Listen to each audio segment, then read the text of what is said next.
ఇప్పుడు మీది వ్యవసాయ కుటుంబం అంటున్నారు కాబట్టి ఏంటి రైతుల పరిస్థితి ఎలా ఉంది ఏంటి అసలు వాళ్ళు ఎలాంటి ప్రాబ్లమ్స్ ఫేస్ చేస్తారు మీకు తెలుసు కదా. రైతుల గురించి చెప్పాలంటే 2 కోణాలండి. ఫస్ట్ది వాళ్ళు పెట్టుబడులు పెడతారు, చేస్తారు. తర్వాత ఒకటి మంచితో ఒకటి నెగిటివ్ కూడా 2 చెప్తాను. ఫస్ట్ మంచి చెప్పుకుందాం. కష్టపడి పంట పండిస్తారు. పండించిన తర్వాత హెవీగా ఇండ్రన్స్ అని పురుగు చచ్చిపోవడానికి యూరియాస్ అని ఎక్కువ వాడుతూ ఉంటారు. సో దానివల్ల వాళ్ళకి ఎక్కువ బడ్జెట్ పెడతారు దాని మీద, ఎకరా మీద 2 ఎకరాల మీద.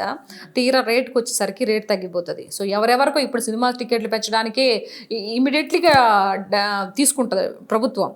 ఇది అదేమంటారు డెసిషను ఇమీడియట్లీ తీసుకుంటుంది. కానీ రైతుల గురించి ఎందుకు ఆలోచించుతో నాకు అర్థం కాదు.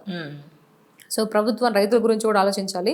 దట్టు ఇంకొకటి ఏంటంటే ఇప్పుడు రెండో పాయింట్ ఏంటంటే రైతుల గురించి రైతులు కూడా కొంచెం స్వార్థంగా ఆలోచిస్తారు. అది ఏంటి అంటే ఇప్పుడు ఒక సపోజ్కి ఒక ఎన్ను ఉంటుందండి. ఎన్నికి ఒక 100 గింజలు ఏమో ఉంటే వీళ్ళు ఏం చేస్తారంటే 200 గింజలు అంటే మీకు అర్థం కావడం కోసం అదే ఎక్కువ దిగుబడి రావడం కోసం యూరియాలు ఇండ్రన్లు ఇవన్నీ వాడి గవర్నమెంట్ ఇస్తున్న సేంద్రియ ఎరువులు కూడా పక్కన పెట్టి ఇది చేస్తారు. సేంద్రియ ఎరువులు ఏం వస్తుంది, ఏమి రాదు, మాకు ఎక్కువ రావద్దా డబ్బులా. సో దానివల్ల ఎంత ఎఫెక్ట్ పడుతుంది. సో నువ్వు కూడా తింటావు కదా ఆ ఇంటి సంపాదించిన వడ్లని, బియ్యాన్ని మీరు కూడా తింటారు కదా. అనవసరం ఉత్త పిప్పే, దాని శక్తి కూడా రాదు. ఎందుకు ఈ విధంగా చేస్తున్నారు? గవర్నమెంట్ ఇచ్చిన సేంద్రియ ఎరువులు వాడండి, తక్కువ దిగుబడి రానివ్వండి, కానీ అందరూ సురక్షితంగా ఉంటారు కదా, మంచి పోషక విలువలు అందుతాయి కదా.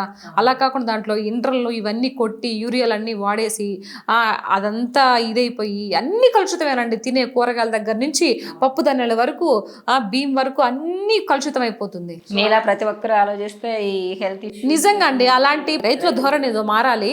సో ప్రభుత్వం ఏదైతే కొన్ని సేంద్రియ ఎరువులు కూడా వీళ్ళకి అందిస్తుంది, ఆల్రెడీ ప్రభుత్వాలు అందిస్తున్నాయి. సో ఈ ప్రజలు కూడా ఆ ప్రభుత్వాన్ని ఇచ్చే సేంద్రియ ఎరువులని యూజ్ చేసుకొని మీ ఇంట్లో మీరు ఇది చేసుకోవచ్చు మంచిగా. ఆ ఎరువులు ఎక్కువ వేసుకోండి. ఇప్పుడు మామూలుగా బర్రెపేడ ఇవన్నీ దొరుకుతాయి కదా, అవి వేసి ఈ సేంద్రియ ఎరువులు కూడా వేయండి. మంచిగా పుష్కలంగా వస్తుంది. మహా అయితే ఒక అరపుట్టి తగ్గుతుందేమో. దానివల్ల ఏంటి లాభం? మీకు అరపుట్టి పెంచడం వల్ల మహా అయితే ఒక 5-6 వేలు ఎక్స్ట్రా వస్తాయి. కానీ హెల్త్ ప్రాబ్లం అవుతుంది కదా, క్యాన్సర్లు వస్తున్నాయి కదా, మనం తినలేకపోతున్నారు కదా. సో దాన్ని బట్టి రైతులు కూడా అదే కూడా చెప్తున్నాను. సో ఆలోచించండి. మీరు రైతన్నులు కాబట్టి ప్రతిదీ మీ చేతుల్లో ఉంటుంది.